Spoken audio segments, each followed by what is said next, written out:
Hello दोस्तों, आप सब कैसे हैं। मेरा नाम है प्रफुल्ल कुमार। आज मैं एक नया वीडियो बना रहा हूं। दोस्तों, इस वीडियो में मैं किसान आंदोलन के नाम पर चल रहे गुंडागर्दी के बारे में बातचीत करूंगा। दोस्तों, भारत में लोकतंत्र है। यहाँ लोगों को विरोध प्रदर्शन करने की इजाज़त है। इसी का नाजायज़ फ़ायदा उठाकर लोग सड़कों पर विरोध प्रदर्शन करते हैं, सार्वजनिक संपत्ति की तोड़फोड़ करते हैं और देश को नुकसान पहुंचाते हैं।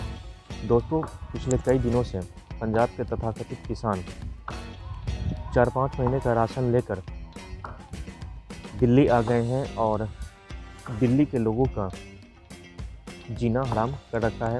इन तथाकथित किसानों ने दिल्ली में गैदरिंग स्टार्ट कर दी है। इनकी वजह से दिल्ली के कई इलाकों को सील कर दिया गया है और दिल्ली के लोग, आम लोग जो सुबह उठकर नौकरी पर जाते हैं और शाम में घर आकर सो जाते हैं, वो परेशान हो रहे हैं। उनकी जो जनरल लाइफ स्टाइल है वो काफ़ी प्रभावित हो रही है। दोस्तों, हमारे देश में किसानों की हालत हमेशा से पतली रही है। ये कोई नई बात नहीं है। हमारे देश के किसान अपना बहुत सारा पैसा खेती में लगाते हैं और काफ़ी मेहनत करने के बाद अपना फसल तैयार करते हैं। जब वो फसल लेकर मार्केट में जाते हैं तो उनके फसल को लूटने के लिए बहुत सारे बड़े व्यापारी और बिचौलिए बैठे होते हैं। इनका एक ही काम होता है कि किसानों की फसल को कम से कम दाम में खरीदकर मार्केट में ऊंचे से ऊंचे दाम में बेचकर मुनाफा कमाया जा सके, यानी मेहनत किसान का और फ़ायदा उनका। इसी स्थिति को बदलने के लिए भारत सरकार ने इस साल 3 कृषि बिल लाए और उस बिल को पूरे देश में इम्प्लीमेंट किया गया। उस बिल से किसानों की हालत में धीरे धीरे सुधार आ रहा है। उनकी आर्थिक स्थिति धीरे धीरे सही हो रही है। लेकिन किसानों की मेहनत पर जो बिचौलिए करोड़ों अरबों रुपए का खेल करते थे, उनका धंधा चौपट होने लगा है। वही लोग किसान का भेष बनाकर दिल्ली में गैदरिंग कर रहे हैं और आम जनता का जीना हराम कर रहे हैं। दोस्तों, अगर किसान आंदोलन है तो किसान से रिलेटेड मुद्दों के बारे में ही बातचीत होनी चाहिए। लेकिन आपको यह जानकर आश्चर्य होगा कि पंजाब के तथाकथित किसान जो दिल्ली में दंगा कर रहे हैं, दिल्ली में गैदरिंग कर रहे हैं, उन्होंने बड़ी अजीबोगरीब मांग रखी है। किसान आंदोलन में खालिस्तान बनाने की मांग हो रही है। किसान आंदोलन में युवराज सिंह के पिता हिंदुओं की औरतों को गाली देते हैं। किसान आंदोलन में जियो का सिम जलाया जा रहा है। किसान आंदोलन में मोदी को मारने की बातें हो रही है।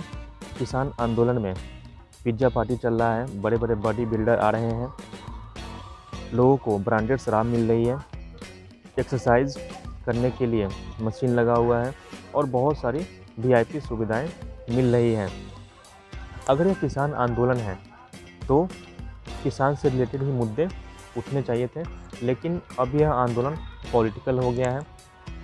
लोगों को यह लग रहा है कि किसान आंदोलन के नाम पर देश के विपक्षी दल, स्वघोषित बुद्धिजीवी, विदेशी फंडिंग पाने वाले भ्रष्ट लोग भारत सरकार के खिलाफ नौटंकी कर रहे हैं और यह उनकी नौटंकी साफ साफ दिख रही है।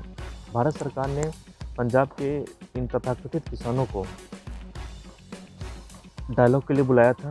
कई दौर की वार्ताएं भी हुई थी और इतनी सारी बातचीत होने के बाद भी कोई सॉल्यूशन नहीं निकला है। मेरा कहना है कि ये किसान तो है नहीं, तो सॉल्यूशन कहाँ से निकलेगा। जो असली किसान हैं वो आजकल खेतों में लगे हुए हैं, फसल की बुआई कर रहे हैं, खेती से संबंधित बहुत सारा काम कर रहे हैं। और जो नकली किसान हैं वो अपने राजनीतिक अकाउंट से पैसे डकार कर तथाकथित आंदोलन कर रहे हैं। यह आंदोलन नहीं है, एक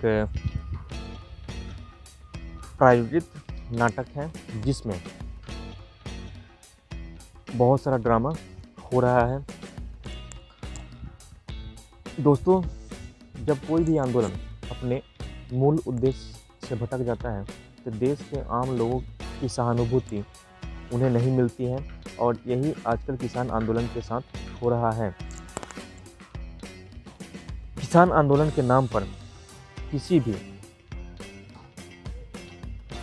लोगों को, किसी को भी देश को बंधक बनाने की इजाज़त नहीं दी जा सकती। दोस्तों, भारत सहित पूरी दुनिया में अभी भी कोरोना वायरस का कहर चल रहा है। हर दिन कोरोना वायरस से संक्रमण और मौत के नए मामले सामने आ रहे हैं। दिल्ली सरकार ने कोरोना वायरस के संक्रमण को रोकने के लिए यह एक नियम बनाया था कि जो भी लोग घर से बाहर निकलते समय मास्क का उपयोग नहीं करेंगे उनके ऊपर 2000 का फाइन होगा। लेकिन मज़े की बात यह है कि ये तथाकथित किसान बहुत बड़ी संख्या में दिल्ली में जमे हुए हैं, और ऐसी सूचना मिल रही है कि और भी किसान आने की फिराक में हैं और गैदरिंग करने के फिराक में हैं। दोस्तों, कोरोना वायरस किसी का सगा नहीं होता, और जब यह संक्रमण फैलेगा तो बहुत सारे किसानों की जान लेगा।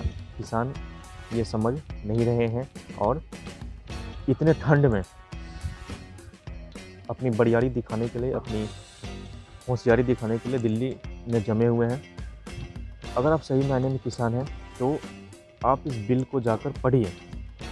इस बिल में क्या है, किसानों के बारे में क्या बातें कही गई हैं, किसानों को क्या फ़ायदा दिया गया है, इस चीज़ को जाके आप पढ़िए। बिल में कोई अगर गलत बात है तो उस चीज़ का विरोध कर सकते हैं। विरोध करने का तरीका लोकतांत्रिक होना चाहिए। आप देश को नुकसान पहुंचाएंगे तो आपको लोग सपोर्ट नहीं करेंगे। अगर इस आंदोलन की वजह से कोई दंगा होता है और दंगे में निर्दोष लोगों की जान जाती है, पुलिस वालों की जान जाती है, तो मुझे कोई आश्चर्य नहीं होगा। मैं एक पिछला वीडियो भी इसी मैटर पर बनाया था, और उस वीडियो में भी इसी मैटर पर बोला था कि कैसे भारत में कोई भी गुंडागर्दी कर सकता है। दोस्तों, यह आंदोलन एक राजनीतिक आंदोलन है। इस आंदोलन की आड़ में कांग्रेस देश को बंधक बनाने के फिराक में है। कांग्रेस ऐसे भी देश के कई राज्यों में पिट चुकी है, कई राज्यों की ये सत्ता से बाहर है, और कांग्रेस जब सत्ता से बाहर होती है तो देश को बर्बाद करने पर तुल जाती है। देश को बर्बाद करने के लिए कांग्रेस ने जात पात का कार्ड खेला। कांग्रेस राज में पिछले 60 साल के कांग्रेस राज में बहुत सारे दंगे हुए, लेकिन हरे टोपी वाले लोगों की नज़र में कांग्रेस आज भी सेक्युलर है। कांग्रेस ने ही देश में बहुत सारे भ्रष्टाचार किए और देश के विकास को रोका। हमसे बाद आज़ाद हुए बहुत सारे देश विकास के मामले में हमसे काफ़ी आगे निकल गए और आज वो विकसित देश कहलाते हैं। लेकिन कांग्रेस ने 60 साल तक राज किया और देश का कुछ खास विकास नहीं किया। भारत आज भी विकासशील देश है और देश में बहुत सारे लोग आज भी गरीब हैं। देश के 70% लोग आज भी खेती में लगे हुए हैं और उनकी हालत पतली है। कांग्रेस आज जो किसानों का हितैषी बनने की ढोंग रच रही है, वो 60 साल में क्या कर रहे थे? 60 साल में उन्होंने किसानों की भलाई के लिए कानून क्यों नहीं बनाए? दोस्तों, आपको यह जानकर आश्चर्य हुआ कि जो नेता, विपक्ष के जो नेता आजकल किसान बिल को हटाने की मांग कर रहे हैं, कभी यही राजनेता किसान बिल को लाने की बात कर चुके थे। तो ये दोगले राजनेता दोगलागिरी दिखाते रहेंगे। आप अगर सही मायने में किसान हैं तो आप अपने अपने खेतों में जाइए, काम कीजिए, अपना फसल उपजाइए और अपनी फसल को मंडी या देश के किसी भी कोने में आपको जहां मन है, जिस भी दाम पर बेचने का मन है, बेचिए। राजनेताओं के मोहरे मत बनिए। राजनेताओं के मोहरे बनकर आपका घर बर्बाद होगा, आपके घर से लाशें उठेंगी और आप कहीं के नहीं रह जाएंगे। जय हिंद।